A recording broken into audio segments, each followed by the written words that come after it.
pangalan? Ako si Ronald Omega, pero ako nickname is Bongbong. Unsa ka diri sir? One volunteer tour guide for Japanese. Mga Japanese rin mo. Usually Japanese lang akong kanang gayran as a volunteer, pero just in case kanang naay kanang kanang yung magpa-guide yun niya kulang ang mga practicumans o katong mga in-house nga mga volunteer guide sa diri, so usahay man ang mapugos ko. Mo speak sa kag Japanese sir. Kay mo man ang ako ang kuan specialty kay Japanese tour guide ang ako magtrabaho. Niari lang ko mo naging in the service of the Japanese. Mo nang nag-standard Nice. Pero as a volunteer tour guide for Japanese. Pero ako trabaho sa licensed tour guide sa dito. Makatag ba ka sir og kanang kuan? Kanang background information about diri sa Fort San Pedro? Na kung kanusan ni siya na di kuan? Well, as simple as this nga kuan na the Fort San Pedro is the oldest and the smallest fort in the Philippines. Kaya na ang pamailaing fort like sa Manila, di ba? Fort Santiago. And then this was built on 1565 by Miguel Lopez de Legazpi. 44 years after the death of Magellan. Bale, so he replaced, so he also do the introduction of Christianity, and then so when he came here, I think he did burn some of the places in revenge or in preparation for his safety, like that. And then yes, in fact there's an obelisk outside in honor of Miguel Lopez de Legazpi. Have you seen that? Yes. Outside there is an obelisk. It is intended for him, Miguel Lopez de Legazpi.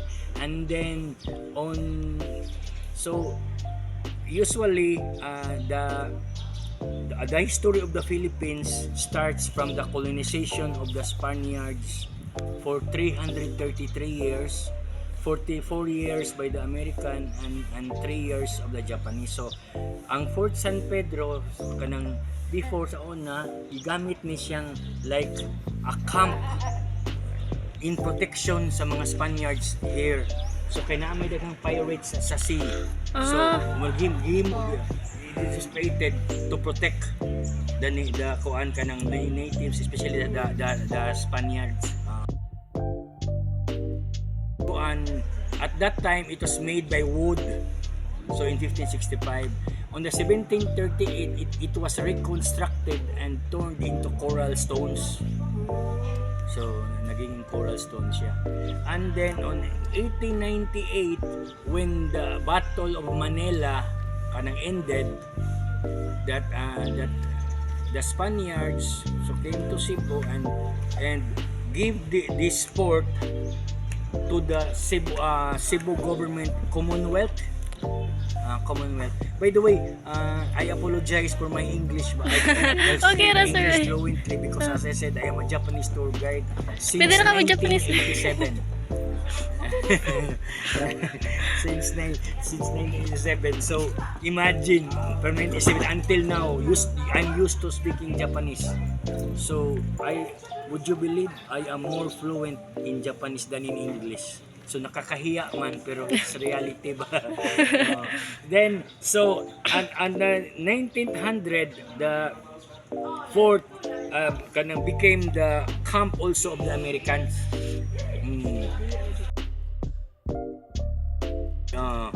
And then in 1937 until 1941 this made as a school. School? For the Cebuanos here. So the beginning of an English education started here in Fort San Pedro. Then during the Second World War from 1942 from 1945 this became the refuge refuge of the kanang here sa kanang natives. Then it became an hospital for the wounded soldiers, usually Japanese.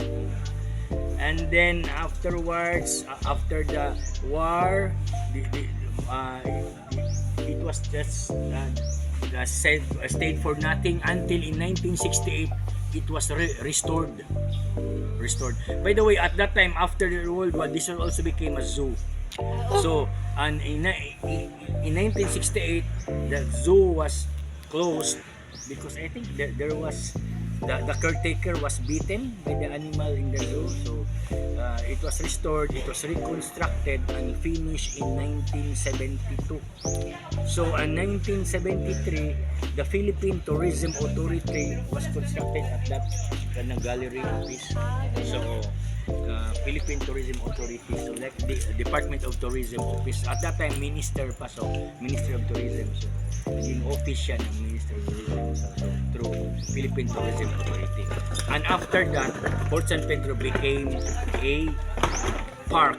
The Canada history. So that's why many foreigners after that tried to came here. So different kinds of foreigners until now.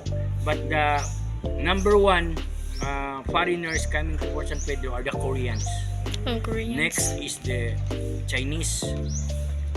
Then third is the whites, Americans, Europeans, and only Japanese are only fourth. And of course, the Filipinos, relatives, friends, classmates also come here, especially on Saturday and Sunday when there are no classes. Yes. And before, Fort San Pedro opens until 10 p.m. Wherein lovers have their datings here.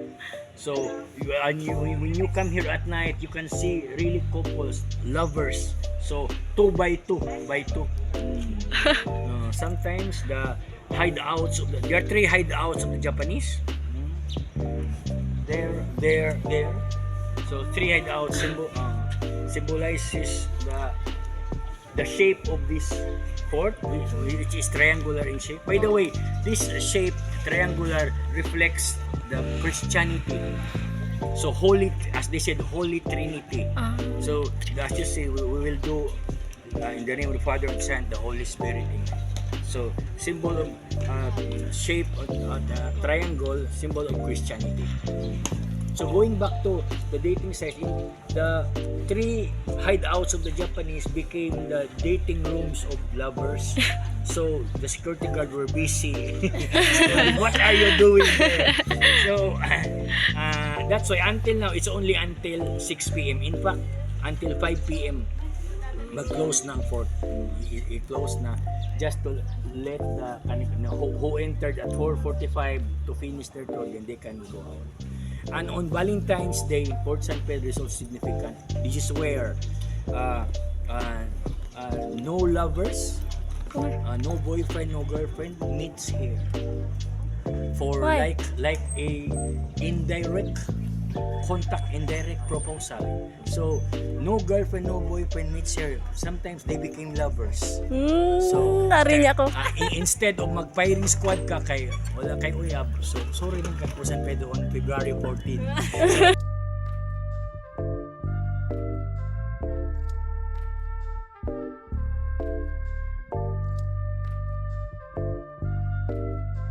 Ako si LGS Vlog Vlog AB12A. Ako ang tabang og interview and ako ang video sa interview. Thank you. So, hi Miss Karen, I am Jelly Lopez Testero. I am the one who makes the questionnaires. Hi Miss, I'm Mona Lisa Maria Iminusa and ako ang isa sa interview.